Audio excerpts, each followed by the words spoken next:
The thundering hooves echoed through the valley like distant war drums as Brayden Cole raced against the setting sun. His stallion's powerful muscles rippled beneath him, carrying him over the rugged terrain of Wyoming Territory with the determined grace that had kept them both alive through 4 years of scouting for the cavalry. As the small settlement of Snake River came into view, Brayden felt the familiar tightening in his chest, not from exhaustion, but anticipation. Sunday had come again, and with it, the only light in his otherwise solitary existence. The year was 1876, and the West was still wild, untamed, and dangerous.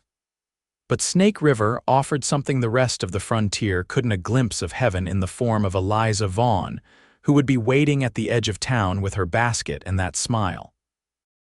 That smile that, despite everything he had seen and done, still made him believe in goodness. Eliza stood at the crossroads where the main trail met the town's single dirt street, her blue calico dress dancing in the autumn breeze. A wicker basket hung from her arm, covered with a checkered cloth that barely contained the aroma of freshly baked bread and apple pie. Her golden hair was pinned neatly beneath a simple bonnet, a few rebellious strands framing her face. At 22, she had already declined 3 marriage proposals from local boys, much to her father's dismay. "You're a fool to wait for that drifter," her father would say. "He brings nothing but trouble and dust." But Eliza knew better. She had seen behind Brayden's weathered exterior to the gentle soul beneath. Every Sunday for the past 6 months, he had ridden into Snake River, and every Sunday she had waited with her basket and her smile, offering him the only taste of home a man like him might ever know. As his horse crested the final hill, she spotted him silhouetted against the amber sky. She raised her hand in greeting, her heart quickening as it always did. There was something different about him today. He was riding faster, more urgently than usual. Brayden pulled his horse to a stop before her, dust swirling around them like a private curtain. His face was more tanned and lined than when she had first met him, but his eyes, those deep blue eyes, still held the same intensity that had captured her attention from the beginning. "Eliza," he breathed, dismounting in one fluid motion. He stood before her, hat in hand, revealing dark hair streaked with premature silver at the temples. "I was afraid I might not make it before sunset." "You've never been late," she replied, offering him the basket. "Not once in 6 months." He accepted it with calloused hands that were careful not to brush against her fingers, always respectful, always maintaining a proper distance. "Something smells even better than usual. Apple pie, made with the first of the season's harvest." She tucked a strand of hair behind her ear. "Will you stay for supper this time?" It was the same question she asked every Sunday. His answer had always been the same: a regretful shake of the head, a mumbled excuse about needing to return to his duties. But today, his eyes lingered on her face a moment longer. "I can stay," he said finally. "My scouting contract with the Army ended yesterday." Eliza's eyes widened. "Ended? Does that mean?" "It means I'm a free man for the first time in years." His voice held a note she hadn't heard before: possibility. "Though I'm not sure what a man like me does with freedom." She smiled, that radiant smile that had pulled him back to Snake River every Sunday without fail. "Well, for tonight at least, you can start by joining us for supper. Father may grumble, but Mother will be delighted." As they walked side by side into town, Brayden leading his horse, neither spoke of what this change might mean. But something had shifted between them, as palpable as the changing season. The Vaughn home sat on the edge of town, a modest 2-story structure built from local timber by Eliza's father, Thomas Vaughn, when he'd first brought his family west from Pennsylvania 10 years earlier. Thomas had established the town's only general store, which had flourished as the settlement grew around the river crossing.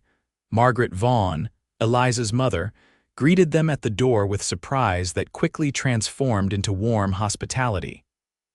"Mr. Cole, finally accepting our invitation, I see." Come in, you're just in time. Thomas, look who Eliza has brought home." Thomas Vaughn emerged from his study, spectacles perched on his nose and ledger in hand. His expression hardened at the sight of Brayden. "Cole," he acknowledged stiffly. "To what do we owe this unexpected pleasure?" "Father," Eliza chided gently, "Brayden has finished his contract with the army. I invited him for supper." Thomas's eyebrows rose slightly. "Is that so? Well, I suppose we can set another place." He turned to Brayden. "What will you do now, Cole?" "Move on to the next town in need of a man good with a gun." Brayden met the older man's gaze steadily. "No, sir, I've had enough of that life. I'm looking to put down roots somewhere." "Roots?" Thomas scoffed. "Men like you are tumbleweeds. First sign of trouble or responsibility and you're gone with the wind." "Not anymore," Brayden replied quietly. "I've seen enough trouble to last a lifetime. I'm looking for peace now." Margaret intervened smoothly. "Well, you'll certainly find peace at our table tonight. Eliza, why don't you help me in the kitchen while Mr. Cole gets settled?" As the women disappeared into the kitchen, Thomas gestured for Brayden to take a seat in the parlor. "Let's be plain with each other, Cole. I've seen how my daughter looks at you, and I won't have her heart broken by a man with no future to offer." Brayden placed his hat on his knee, his posture straight despite his exhaustion. "Mr. Vaughn, I respect you and your concerns, but I'm not the man you think I am. I was a surveyor before the war, educated at Harvard. I took to scouting afterward because, well, after what I'd seen, I couldn't bear to be confined within four walls." Thomas studied him with new interest. "Harvard, that's not something you've mentioned before."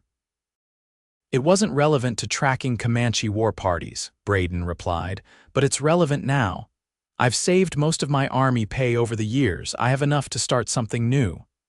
"And what might that be?" Brayden leaned forward slightly. "Snake River is growing. You've got miners coming through, settlers heading west, cavalry patrols. What you don't have is a proper land office or surveyor. I could provide that service, help people establish legal boundaries, prevent the kind of disputes that often end in bloodshed out here." Thomas removed his spectacles, polishing them thoughtfully. "That's not a bad notion, actually. The nearest land office is in Laramie, 2 days' ride." "Exactly," Brayden nodded. "And I know this country better than most. I've mapped most of the territory during my scouting days." Before Thomas could respond, Margaret called them to dinner. The conversation around the table was initially stilted, but as the meal progressed and Margaret drew Brayden out with gentle questions about his background, the atmosphere warmed considerably. Eliza watched him throughout the meal, noting how different he seemed in this setting, less guarded, more animated as he described the breathtaking landscapes he'd encountered. She had always sensed there was more to him than the quiet, reserved scout who rode into town each Sunday. But seeing this side of him confirmed what her heart had known all along. After dinner, as Margaret and Thomas retired to the parlor, Eliza invited Brayden to join her on the porch. The night was clear, stars scattered across the Wyoming sky like diamonds on black velvet. "You never told me about Harvard," she said, settling onto the porch swing. Brayden remained standing, leaning against the railing. "It was another life, before the war changed everything." "What was it like, back east, I mean?" He smiled faintly. "Crowded, proper, everyone knowing their place and staying in it." His gaze swept over the rugged landscape beyond the town. "Nothing like this, nothing so vast. Do you miss it?" "No," he answered without hesitation. "But I do miss having purpose, structure." Eliza studied his profile in the moonlight. "Is that why you kept to your scouting schedule so religiously, coming to town every Sunday, same time, same trail?" Brayden turned to look at her then, his expression softening. "At first, perhaps, but then." "It was because I knew you'd be waiting, with your basket and that smile." Her breath caught in her throat. "And now that you're no longer bound by your contract, now I'm wondering if there might be a reason to stay, not just visit." His voice was low, uncertain in a way she'd never heard before. "If there might be a place for me here." "There is," she whispered, rising from the swing. "There always has been." They stood facing each other, the space between them charged with unspoken feelings. For 6 months, They had maintained a careful distance, she the respectable merchant's daughter, he the dangerous scout with an uncertain future. But tonight, something had changed. Brayden took a step toward her, then stopped as the porch door opened. Thomas Vaughn cleared his throat meaningfully.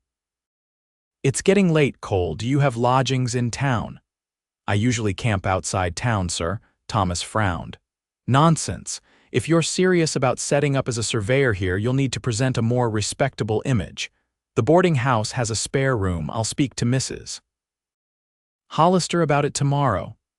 Brayden recognized the offer for what it was: conditional acceptance with strings attached. "Thank you, sir. I appreciate that."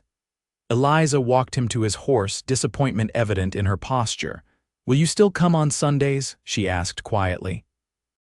"Every Sunday," he promised. "Though perhaps now I'll come other days as well." She smiled at that, and in the moonlight, it was even more beautiful than the smile that had drawn him back week after week. "I'll be waiting, with or without a basket." The following weeks brought dramatic changes to Brayden's life. True to his word, Thomas spoke to Mrs. Hollister, and Brayden took up residence in the boarding house. He rented a small office space next to the general store and hung out his shingle as Snake River's first land surveyor. His knowledge of the territory proved invaluable as settlers arrived, looking to stake claims. His Harvard education and meticulous record-keeping earned him respect from even the most skeptical townsfolk. And slowly, Thomas Vaughn's attitude toward him shifted from suspicion to grudging respect. But the greatest change was in his relationship with Eliza. No longer constrained by his transient status, Brayden began courting her properly. They attended church together on Sundays, afterward sharing the picnic lunch she still prepared in her basket. On Wednesday evenings, he joined the Vaughn family for dinner, gradually winning over Thomas with his plans for establishing a proper land office. October gave way to November, bringing colder winds and the promise of a harsh Wyoming winter. Brayden was completing a survey for a new ranch north of town when the first snowflakes began to fall. By the time he returned to Snake River, a full blizzard was descending on the valley. He stabled his horse and hurried to check on the Vaughns, concerned about their preparedness for the storm. The general store was closed early due to the weather, but light glowed welcomingly from the family home beyond. Margaret greeted him with relief. "Thank goodness you're safe." Thomas went to help the Miller family secure their roof before the worst hits. "Eliza's been worried sick about you." As if summoned by her name, Eliza appeared in the hallway, her face lighting up at the sight of him. "Brayden, I was afraid you'd be caught out in the open."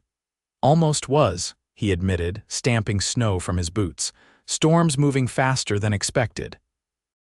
The howl of the wind punctuated his words, rattling the windows. Margaret glanced anxiously toward the door. "Thomas should have been back by now." "I'll go look for him," Brayden offered immediately. Eliza caught his arm. "You just came in from the cold." "All the more reason I should go. I'm already dressed for it, and I know what it's like out there." He squeezed her hand reassuringly. "I'll bring him back, I promise." The blizzard had transformed the familiar streets of Snake River into an alien landscape of white.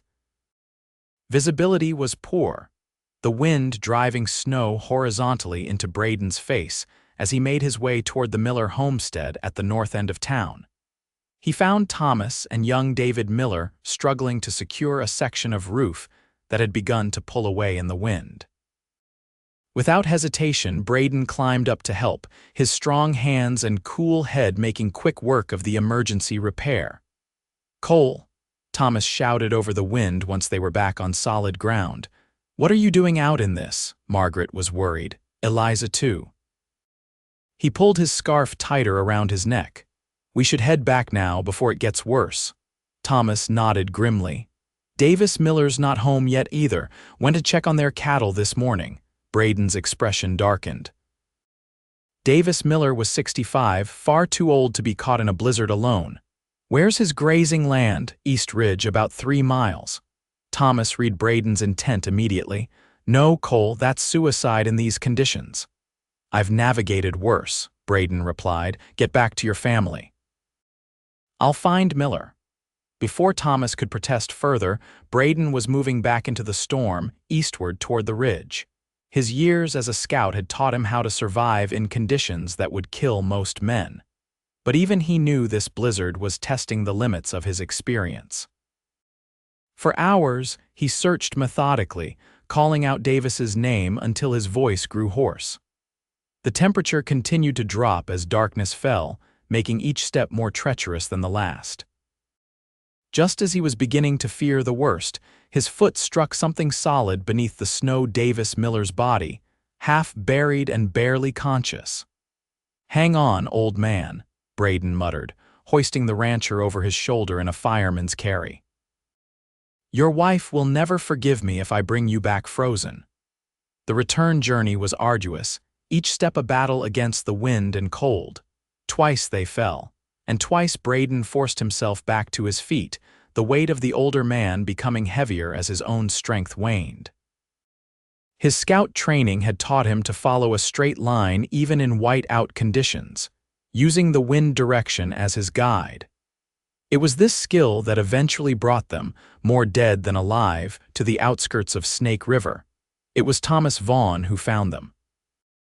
Despite his daughter's pleas, he had gone back out to search for Brayden when the scout hadn't returned after 2 hours. Now, seeing the surveyor stumbling through the snow with Davis Miller across his shoulders, Thomas rushed forward to help. "You damned fool," he shouted, though there was no heat in his words. "You could have died out there." Brayden's lips were blue with cold, his words slurring. "Couldn't leave him." Together, they carried Davis to Dr. Lawrence's house, the closest building. The town's physician took one look at the 3 snow-covered men and ushered them inside. While he attended to Davis, Thomas helped Brayden to a chair by the fire. "I misjudged you, Cole," Thomas said quietly as they thawed. "Thought you were just another drifter with smooth words and an eye for my daughter. But a drifter wouldn't risk his life like that for a man he barely knows." Brayden managed a weak smile. "Don't be too hard on yourself. I've spent years making sure people misjudge me. Safer that way." "Not anymore," Thomas replied firmly. "Not in Snake River." When they finally made it back to the Vaughn home, Eliza flew into Brayden's arms, propriety forgotten in her relief. "Don't you ever scare me like that again," she whispered fiercely against his chest. He held her tightly, aware of Thomas and Margaret watching but beyond caring. "I had to come back," he said simply. "You're my home now." The blizzard raged for 3 days, burying Snake River under 4 feet of snow. It was the worst storm in living memory, but it also marked a turning point for the town and for Brayden Cole. His heroic rescue of Davis Miller cemented his place in the community, transforming him from suspicious outsider to respected citizen overnight. As December arrived, Brayden's business flourished. The territorial governor, hearing of his work establishing clear boundaries and meticulous records, officially designated his office as the regional land authority.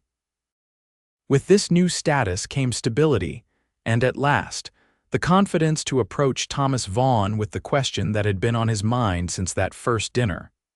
They sat in Thomas's study, the older man smoking his pipe while snow fell gently outside the window. "I'd like your permission to marry Eliza," Brayden said without preamble. "I love her and I believe she feels the same." Thomas puffed thoughtfully. "She does, though I sometimes wonder why. You're not an easy man, Cole." "No," Brayden agreed. "The war and what came after, it changed me. But Eliza, she makes me want to be the man I was supposed to be before all that." "And who is that man?" Brayden considered the question carefully. "Someone steady, reliable, someone who builds things that last." Thomas nodded slowly. "That's a good answer." He tapped his pipe against the ashtray. "You know, I wasn't always a shopkeeper. I fought too, lost my brother at Gettysburg. I didn't know. We don't talk about it much out here. Too many painful memories on both sides." Thomas studied him intently. "Which side were you on, Cole?" "Union. Massachusetts 20th Infantry." Thomas's eyes widened slightly. "You were at Gettysburg?" Brayden nodded, his expression somber. "Third day, Pickett's charge." A heavy silence fell between them. Finally, Thomas cleared his throat. Then you understand why I worry about my daughter, men who have seen what we've seen. Sometimes the ghosts never really leave. They don't, Brayden admitted. But Eliza, she makes them quieter. When I'm with her, I can imagine a future that isn't haunted by the past. Thomas stood, extending his hand. Then you have my blessing. But I warn you, Cole, you break her heart, and Harvard education or not, I'll break you. Brayden smiled as they shook hands. I would expect nothing less, sir. Christmas Eve brought a rare moment of stillness to Snake River. The blizzard's aftermath had kept everyone busy with repairs and recovery, but tonight, the town gathered at the small church for carols and celebration. Colored paper lanterns hung from the ceiling, casting a warm glow over the assembled townsfolk. Eliza sat beside Brayden in the third pew, their gloved hands secretly intertwined between them. She wore her best dress, deep green wool with a lace collar, and had arranged her hair in an elaborate style that had taken her mother nearly an hour to create. As the service concluded and people began to mingle, Brayden led her quietly outside. Fresh snow had fallen earlier, transforming the churchyard into a pristine white canvas under the starlight. It's beautiful, Eliza breathed, her words forming small clouds in the cold air. Brayden looked not at the scenery but at her. Yes, it is. She turned, catching his gaze, and blushed. You're staring, Mr. Cole. I am indeed, Miss Vaughn. He took both her hands in his. I've been thinking about our first meeting. Do you remember, of course? You rode into town looking half dead from exhaustion. I offered you water and biscuits from my basket, and smiled at me like I was worth something when most folks saw only a dangerous drifter. His voice grew husky with emotion. I'd seen too much death, done things I'm not proud of. But that smile, it felt like coming home after years lost in the wilderness. Eliza squeezed his hands. You've never told me why you kept coming back, every Sunday so regular we could set our clocks by you. At first, it was just for that smile, then it was for your conversation, your kindness. He drew her closer. Eventually, I realized I was riding harder each week, pushing my horse to get here faster, counting the days until Sunday came around again. Snow began to fall once more, delicate flakes catching in Eliza's eyelashes and hair. Brayden reached into his pocket and withdrew a small wooden box carved with intricate patterns. I made this, he said, suddenly nervous. Not the contents I had that made in Laramie, but the box. I wanted you to have something made with my own hands. Eliza accepted it with trembling fingers. Inside, nestled on a bed of velvet, lay a gold ring with a single modest diamond. Eliza Vaughn, Brayden said, dropping to one knee in the snow, you've given me a home when I thought I'd never have one again. Will you marry me and make that home permanent? Tears spilled down her cheeks as she nodded, unable to speak. When she finally found her voice, it was barely a whisper. Yes, yes, I will. He slid the ring onto her finger and rose to his feet, gathering her in his arms. Their first kiss was gentle, tentative then deeper, more certain, sealing their promise beneath the falling snow. From the church doorway, Thomas and Margaret Vaughn watched, arms around each other's waists. He'll be good to her, Margaret said softly. Thomas nodded. He will. Or he'll answer to me. Thomas, I'm joking, dear. He kissed his wife's temple. Mostly. The wedding took place on the first Sunday of spring, 1877. Snake River turned out in full force to celebrate the union of their respected surveyor and the beloved daughter of Thomas Vaughn. The ceremony itself was simple, held in the same church where Brayden had proposed, now decorated with wildflowers gathered from the surrounding hills. Eliza wore her mother's wedding dress, carefully altered to fit her taller frame. A crown of white prairie roses adorned her golden hair, which fell in loose curls down her back, a concession to Brayden, who had confessed to loving her hair unbound. Brayden waited at the altar in a new black suit, his usual scruffiness tamed for the occasion. When Eliza appeared in the doorway on her father's arm, his composure nearly broke. She was radiant, her smile brighter than he had ever seen it, and it was still all for him. Their vows were traditional but spoken with such conviction that there wasn't a dry eye in the church. When the minister pronounced them husband and wife, Brayden hesitated only a moment before gathering Eliza in his arms for a kiss that drew cheers from the congregation.